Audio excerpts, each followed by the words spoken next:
show with something that's been going on the past week and change. It's going to continue starting Thursday night. That's the NCAA tournament. Now, I have to ask you, man. Mm-hmm. I'm going to put you on first for a little bit. How's your bracket? Well, before I even did my bracket, I gave a disclaimer. Hey, okay.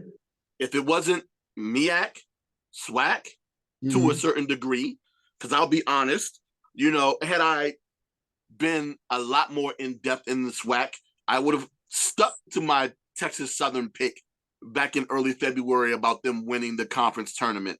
But I kind of backed off of it, and surprise, surprise. But yeah, the MEAC, the CIAA, and then of course at times the SWAC and the SEAC. If it wasn't those, I wasn't watching, and I would just get reports from friends every week. Oh my God, have you looked at the top 25? Who's in the top 25? Who are these Bamas? Purdue, Xavier. What? God, what is this? Oh my God. So Alabama? But Alabama is playing like a juggernaut right now. So Alabama's the team to beat. Alabama's nice. They got that freshman, yes. that Miller, Brandon Miller, woo-wee. Go ahead. Yeah, so throughout the season, it's just been a head scratcher for me. So going into my bracket, I tried to do a process that I had never done before. Okay. And my God, did it fail me? Which was looking at adjusted defensive equivalency. Analytics. And doing matchups based on that. And whoever had the best defensive equivalency, I would make that pick unless I just felt a little bit more confident about taking that pick against others. But with the remaining 16 teams, I have 6 teams left. Okay. Horrible. But of those 6 teams, 3 of them are in my Final Four. Okay. In Alabama, Houston, and I believe UCLA. So, I thought I did well with at least that. But again, there were spots in which I tried to pick upsets, and in certain spots they worked, other spots they did not. My favorite spot that did not work, but kind of worked, Mississippi State and Pittsburgh. So I took Mississippi State to move on to the Sweet 16. Of course, by the time I turned in my bracket, that first 4 games is played, and of course, Pitt wins. I look at that bracket, and I'm like, I'll stick with Pitt. And hooray me! Boy, did I stumble upon that one. But of course, Virginia, Purdue. Who saw that coming? Who knew? Who really right? saw Purdue coming? Right.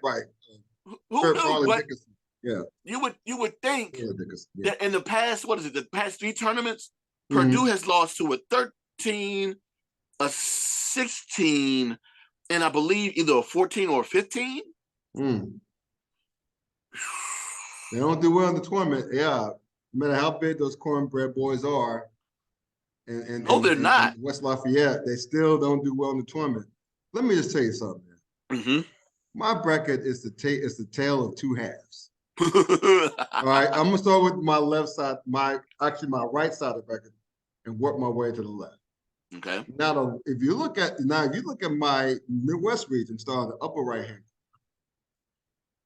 I'm doing pretty well in that bracket. That side of the bracket. In fact, I only got 1 wrong. Wow. That was Texas A&M beating Penn State. I had that one totally wrong. Yeah, I actually picked Penn State in that one. Yeah. So, but other than that,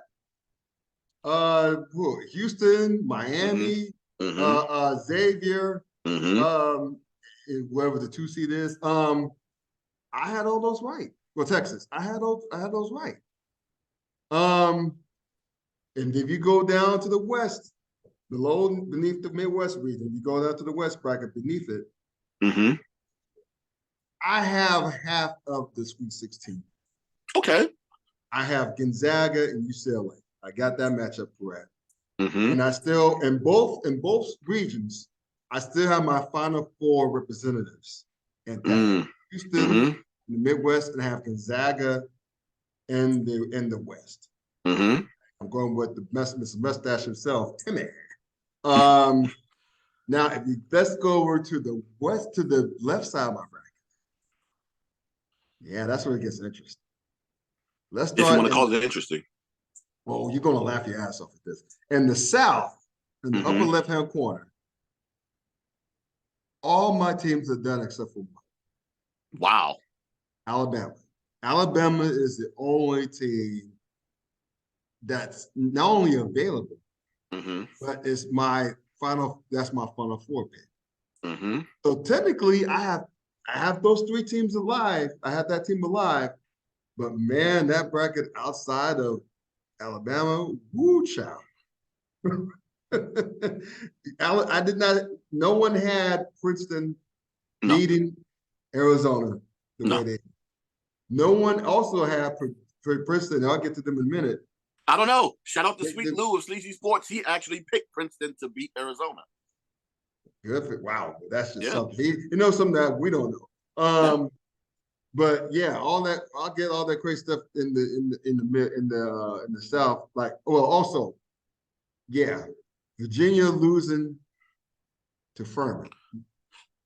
When they had a 4-point lead with seconds left to go, then when Virginia like through the game, literally threw the game away. They literally threw the game away. Yeah. And real quick, the funny part is they were the pariah that day until Purdue and Arizona. And yeah, that changed the complexion. We almost forget about Virginia and what happened with them. Yeah. But that's another program in recent years that has most definitely struggled against double-digit seeds. And I don't know what Bennett is going to do. My God. He has that one title. He won that national title a few years ago to actually redeem themselves from that loss against University of Maryland, Baltimore County, the Terriers. So he did do that. But yeah, to your point, outside of that, it's been pretty spotty. Now, speaking of Purdue, I'm glad you brought Purdue.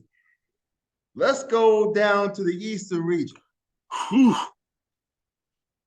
I have no one. All my picks are done. Shot to hell. Gonzo, done. No one coming out of that region whatsoever. You know who I had coming out of the region?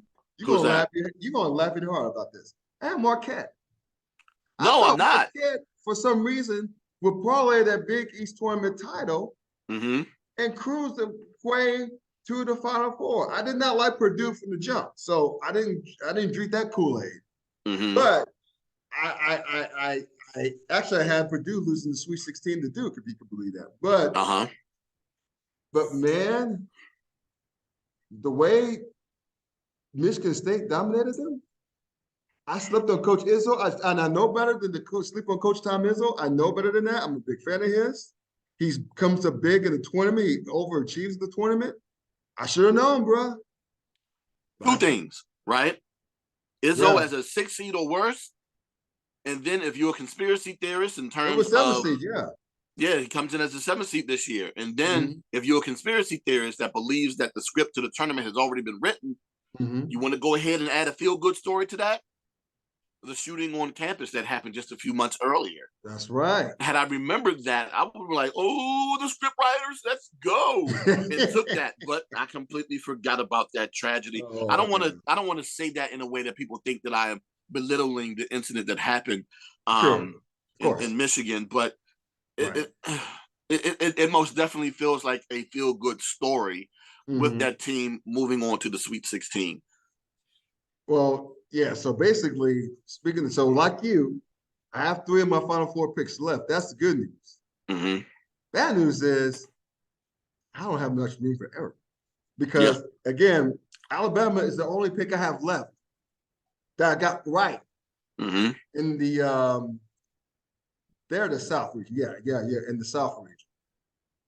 And I totally footballed the East region. No, the East region. So you and me both. Yeah. So totally football. That region's over. So, but who had, aside from your boy Sweet Lou, who had Purdue in the Sweet 16? Who had FAU in the Sweet 16? No one.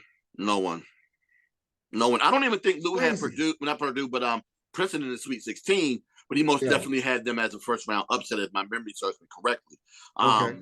So yeah, you do have that. But yeah, all I'm doing now is just waiting to see how the rest of these games play out and see how my bracket survives or doesn't. But if it don't, remember my caveat: I ain't watching no games. So what you gonna do?